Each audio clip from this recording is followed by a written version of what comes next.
Në minutat në vazhdim do të flasim për zhvillimet e fundit në qytetin e Shkupit dhe në komunën e Çajirit, konkretisht për përplasjet mes kreut të Çajirit Ganiu dhe asaj të qytetit të Shkupit Arsovska. Me mua në studio është kryetari i komunës së Çajirit, Visar Ganiu. Zot Ganiu, mirëmbrëma dhe mirë se erdhët. Mirëmbrëma, mirë se u gjeta. Zot Ganiu, çfarë po ndodh mes jush dhe Arsovskës? Duket si një betejë në distancë. Ju shkoni kur s'është Arsovska atje, Arsovska vjen në Çajir me inspektor, kur ju nuk jeni aty. Jo, unë mendoj që do të thotë njëherë du kronologjinë ta shpjegoj ngjarjeve pse ka ardhur te kjo. Do të thotë ju e dini që pas marrjes së mandatit zonja Arsovska pa të premtuar shumë premtime për komunën e Çajirit. Dhe njëherë hovshëm i premtoi dhe doli edhe në teren, duke më keq përdorur edhe mua atëherë, do të thotë që do të bëhet zgjerimi i rrugës Cvetan Dimov. Ne ishim pjesë atij projekti, domethënë ne kontribuam me mjete, bënëm do të thotë marrëveshje për bashkëpunim ndërkomunal, ashtu që përgatitëm domethënë edhe shpalljen nga ana e Arsovskës që e shpalli do thotë për ta bërë ekspropriimin e gjitha atyre objekteve kështu me radhë dhe për një moment e ndali do thotë atë projekt i cili është jetik për neve dhe i cili e rëndon situatën e funksionimit në komunën tonë për shkak se është arterie e lidh jo vetëm komunën e Çajirit me qendrën, mendoj me qendrën e qytetit të Shkupit, por i lidh edhe komunën e Butelit edhe komunën e Shuto-Orizaros. Dhe kjo me të vërtet do thotë edhe qarkoria që është ndërtuar do thotë mbi Butel ka edhe intensitet më madh edhe të tjera vetura prej qyteteve tjera që shfrytëzojnë atë rrugë dhe duhet të kalohet do thotë nëpër Cvetan Dimov për të mbrinë në qendër. Nuk është vetëm ky projekt, ju e dini e filloi edhe mega projektin tek parku në Fushë Topan, i cili sot a ditë nuk është i mbaruar. Dhe shumë projekte tjera, zgjerimi i bulevardit Maqedono-Kosovare kështu me radhë. Mirë po, ku është poenta e kësaj? Ne si komunë e Çajirit, do thotë ne japim, jemi taksapagues, do thotë edhe do thotë nga gjitha taksat që i mbledh qyteti i Shkupit, në 5 vitet e fundit i ka grumbulluar 18 milion euro prej komunës së Çajirit, edhe nuk ka një projekt vetëm në komunën e Çajirit. Mirë po, ajo që mas tepër Kur arriti me mbeturina, zotë Gali? Po aty duhet dalë, do thotë krejt këto i përmbitëm në atë kuptimin që nuk hapëm debate për shkak se e dishim se është në koalicion me Bodin, që pengesat nuk janë vetëm të do thotë zonjës Arsovska, por ajo menaxhohet nga BDI-a dhe antarët e tyre dhe ajo vepronte ashtu do thotë me drejtë. Po ju thoni se projektet që nuk u realizuan nga Arsovska është ndikuar nga BDI-a për të mos investuar në Çajir. Po, për shkak se edhe kronologjia për shkak të ndarjes politike që ndodhi. Ndarjes politike edhe pse nuk duhet ashtu me qenë, për shkak se në fund qytetarët domethënë pasojnë nga mos realizimi i këtyre projekteve. Por çka është më problematike në komunën e Çajirit është ajo për shkak se ne kemi probleme, domethënë, shumë me mbeturinat, cilat për neve janë shumë e rëndësishme dhe mund të themi lirisht, muajt e fundit ju jeni edhe dëshmitar dhe thotë se çka ndodh në Çajir. Ne kishim 530 shporta për mbeturina në mandatet e kaluara, sot i kemi 320, do thotë 210 shkojnë i largon ndarmarrja e gjina komunale, i largon qyteti i Shkupit me të vetmin qëllim që dukun sa më tepër voluminos mbeturinat, sa pamja të jetë më e zymt, por nuk na brengoz vetëm pamja që e konsiderojnë që është diçka shumë me keqe, shumë destruktive, por besoni që atje mund të ndodhë një epidemi e madhe në të ardhmen, edhe ne, edhe pse vazhdimisht komunikojshim, vazhdimisht kishim kërkesa, kishim ofendime, do thotë direkte, prej drejtorëve, prej menaxhuesve, domethënë që kërkojshim atë drejt si servis na bëhet për shkak se na thash edhe një herë jemi taksapagues. Zotë Gali, ju jeni nën kryetari BNJVL-s, Bashkisë së Njësive Qeverisës Lokale. Keni ngritur këtë çështje në këtë trup? Kemi ngritur për shkak se edhe vetë kryetari i BNJVL-s, do thotë kryetari Kisillavodës, është pjesë përbërëse e qytetit të Shkupit, edhe nëse ju kujtohet, ne kishim nën kryetarët, do thotë pa kryetarin e Sarajit, dhe thot një pres konferencë të komuna e Kisillavodës për këto çështje, ku i kërkuam atëherë shtetit t'ia marrë kompetencat komplet, ta ndryshojë ligjin në parlament që të na i kthejnë kompetencat, do të thot sidomos tek higjiena komunale dhe parqet dhe gjelbrimet, për shkak se kemi raste në Çajir nuk ka ndodhur, por ka ndodhur në aerodrom, kemi raste të cilët kanë lajmëruar, kanë filluar edhe gjerprin të lajmërohen nga parku që tashmë ka arrit bari edhe 1 metër, kur kush nuk merret me atë gjë. Ne kemi angazhuar ekip private dhe paguajmë edhe një herë, qytetarët jonë paguajnë për s'dyti, domethënë për ta kosit barin ose për të mirëmbajt parqet, për shkak se nuk kemi domethënë vesh që na ndëgjon në komunën e Çajirit. Mirë po, problemi ndodhi tek higjiena komunale se ne dojshim të bëjmë një zgjidhje. Do thotë ne bënëm një marrëveshje për mbeturinat voluminozet, një kompani private ti merr edhe lidhëm kontratë që ajo të punon. Por të njëjtën kohë kishim edhe një problem tjetër, për shkak se qyteti i Shkupit, ndërmarrja në fjalë vinte i mirë të vetëm shportat, mbeturinat për rreth nuk i mirte, nuk i grumullonte, edhe me atë na bonte problem, për shembull se ai thotë ne detyra jonë është çka është në shport e marrim, mirë po popullata nuk e di se janë larguar domethënë 210 shporta më pak janë, edhe ajo mbeturin që dilte jashtë, që ne i thojmë refuz, domethënë atë refuzi nuk e mbledhte. Ne e bënëm kontratë edhe një kompani tjetër, e cila është e licencuar, e cila ka drejt të merret me menaxhim me mbeturina, e cila ka licencë gjithashtu në Drislla në deponi për ta çuar, për shkak se ju e dini janë ndara me regione, s'mundesh prej një regioni te region tjetër mbeturina të çojsh. Ju si komunë keni drejt të i dërgoni në Drislla? Jo, për shkak se s'kemi licencë. Ju e dini, nuk është problemi vetëm me komunën e Çajirit. Ju e dini edhe Mucunski, tash ministri i punëve të jashtme, kur ishte kryetari i aerodromit, kur ajo nuk mirte hapa për ta grumbulluar, domethënë mbeturinat për gjithë territorin e Shkupit, ai mur një kompani njëjtë dhe dashti që ato mbeturina me një farforme të ndihmon ndarmarrjes. Kur shkoj tek Drislla nuk ja pranon mbeturinat. E njëjta ka ndodhur edhe me neve.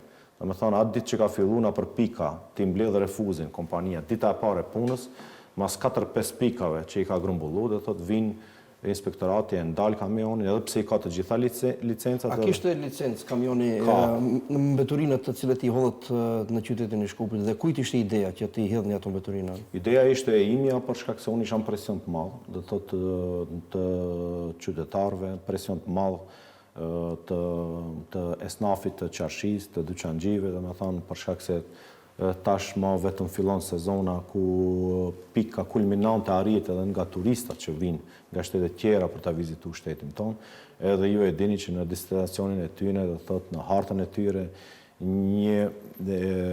është e paraparë dhe vizita nëpër qarshi. Dhe ajo çka dukeshte në qarshi ose çka kishin ato për të parë mbeturinën nga gjitha anët. Kjo jep një devastim të plot qarshis, e cila edhe një herë përsëriti është pasuri, do thotë shtetërore e Shkupit e Çajirit. Nuk është vetëm e Çajirit, nuk kisha thënë që ajo është pasuri shtetërore dhe me atë identifikohet Republika e Maqedonisë e sidomos kryeqendra jonë. Kur jemi te kjo çështje të Dërganiu, a keni ikur atë natë, ashtu siç tha Daniel Arsovska nga parku, për 3 minuta? Jo, ju e dini. Pasi keni hedhur mbeturinat? Jo, ato janë gjëra të cilat ajo po i stimulon për marrëdhjet e eksesi, për marrëdhjet e problemi. Një gjë të tillë nuk e duam.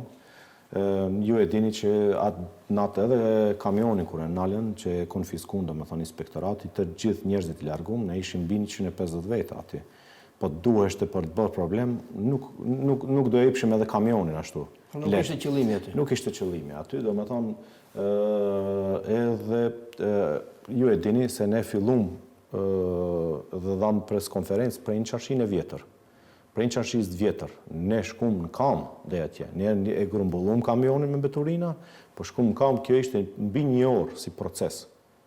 Edhe tash ju keni postim ku zonja Arsovska pa mriune, thot se kështu e kanë dalë, do ta hudhin atë këtë, unë dalë e hudhi krejt, kur ne komplet shkojmë, ajo paraqitet edhe pastaj bën atë cirkin që e ka dëshirë për ta bërë. Jo që një cirk, megjithatë ajo lëshoi akuza të rënda ndaj jush dhe zonës kryeministit Mexhiti për ndërtimet pa leje dhe falsifikim dokumentesh në Çajir. Shive, edhe këtu do të ketë akt padi, do të thotë... Paralajmërohet ju padi, çfarë përmban në fakt kjo padi? Ne paralajmërojmë dhe avokatët tonë do të thotë janë të mbledh të gjitha dhënat, për shkak se ju e dini që ajo a ditë hedhi akuza tranda duke më quajtur mua njeri kriminal, duke dhënë informata të rrejshme që unë kam marrë para e kështu me radhë, parat ati janë ndezën veturën nuk më kanë ndezë, dhe me thonë veturën e kam edhe mediumi afërt i asaj, edhe para 6-7 muajve e bani këtë dizinformat, edhe tash prapë po e ban, do thotë, edhe plus për gjitha ato falsifikime që ajo thotë, ne e kemi lanë organit të rendit që t'i tregojnë ato. Edhe në qoftë se ka falsifikime, unë ju garantoj që ajo ndërtesë që ajo dula ditë nuk është e legalizuar. As nuk ka dokumente, do me thonë oficiale, tash qoftë se ka falsifikim dokumenteve, nuk do të thotë që vetëm Visarganiu mund me falsifiku.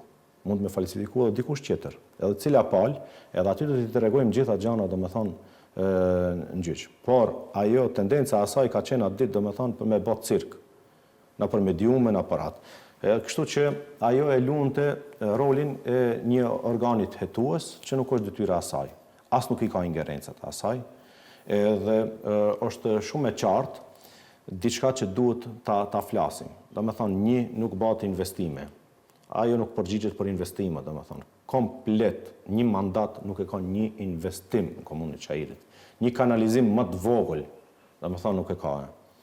E dyta, do me thonë, për investimet kapitale mos flasëm, do thotë. Edhe e treta, asë një plan detalj nuk e ka kaluar, do thotë, në këtë mandat. Ashtu që e ngulfat e blokon. Para zgjedhjeve parlamentare, ne kemi, do me thonë, legalizime që shkojnë në mënyrë rutinore.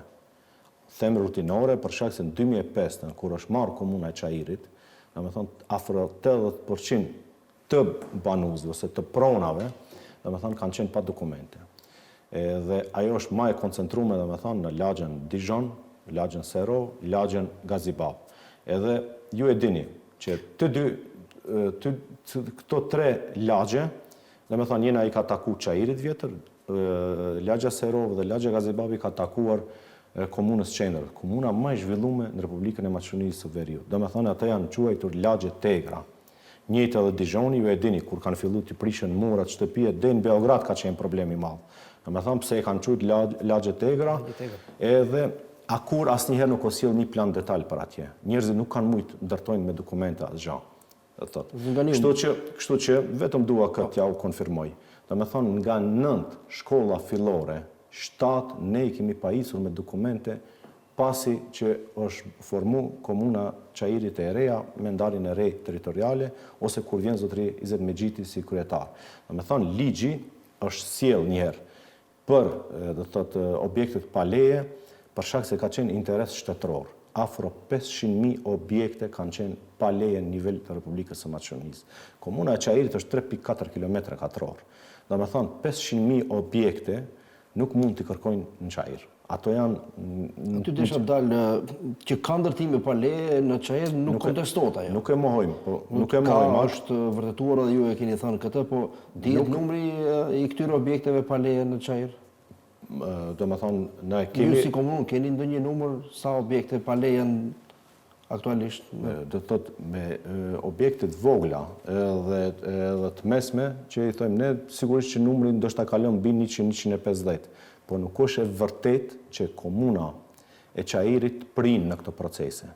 Për shkak se edhe në nivel qytetit Shkupit, që qytetin e Shkupin e përbëjnë 10 komuna, ne jemi e 6-ta komunë, do me thonë, sipas numrit të objekteve, do me thonë, pa leje, që janë për momentin.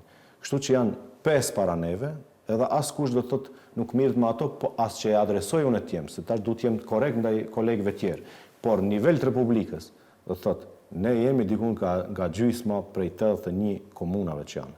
Mirë, por objekte të reja, të ndërtuara së fundmi, apo objekte që datojnë më herët? Do të thotë, objekte që datojnë më herët, e kuptua. Do të thotë, mirë, po ka dhe objekte pas ligjit, do të thotë, për legalizim që ka qenë në 2011, nuk e mohim që mund të ketë edhe prej atyne. Mirë, po prapë i them, në cilën dush variant, komuna Çajiri nuk është prirës, as në qytetin e Shkupit. ka 5 komuna para neve. A nivel Republikës mos flasim.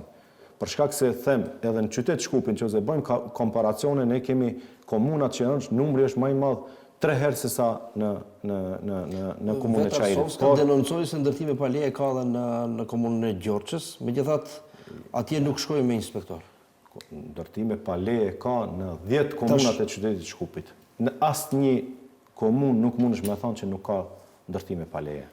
Këtu desha të ndërlidhem, apo vepron zonja Daniel Arsovska kokë në vete dhe pse pikërisht në Çajir? Pse pikërisht Visarganiu? Zonja Arsovska ka marrë detyrën, do thotë, ta luan edhe ta sulmon komunën e Çajirit, për shkak se edhe një herë përsëriti, zyrtarët e BDI-s apo burrat e BDI-s që po i thojnë populli, do thotë në gjuhën popullore, janë fshehur pas zonjës Arsovska. Domethënë ato e kanë gjetë një strategji që zonja Arsovska të jetë në terren, ata të jenë, domethënë, në prapaskenë. Nën hije janë, do thotë, njerëzit që i kemi përmendur disa herë. Zotëganiu, koha nuk na premton fare në fund, a do të garoni edhe për një mandat në komunën e Çajirit? Unë çdo herë kam qenë, do thotë, i drejtë në atë kuptimin, i drejtë për drejtë me njerëzit që më kanë parashtruar këtë pyetje. Besoni që interesi jon është që kandidati i cili do të del nga Vlen të jetë ai personi i cili do ta fiton komunën e Çajirit. Është shumë pak, me rëndësia do të jetë Visarganiu ose tjerë. Unë kam që ju kam këtu, du t'ju pyesësh, jeni ju kandidat? Dëshira ime është për të qenë kandidat, për shkak se ne ndoshta ndonjë emision tjetër do kemi mundësi t'i shpalosim gjitha ato pengesa që i kam pasur gjatë këtij mandati, thot prej ish qeverisë edhe qytetit Shkupit, dhe kështu që kam qenë i bllokuar në formë, domethënë që mos të kem as mjete, as buxhet, edhe do thot mos të kemi projekte kapitale, po fal kësaj qeverie, fal kësaj qeverie cila jo që i ndihmon vetëm komunës Çajirit, po ju e dini ajo kredia që u mur edhe direkt është e adresuar për komunat në nivel të Republikës. Ajo është një ndihmës shumë e madhe, edhe për neve është me të vërtetë shumë e rëndësi, për shkak se ne do të zgjedhim shumë probleme të cilat janë esenciale, të cilat janë në shumë interes të popullatës sonë, që të funksionojmë dhe ta modernizojmë sa më tepër Çajirin. Zotëganiu, faleminderit shumë për kohën që ndati. Ishte kënaqësi, faleminderit.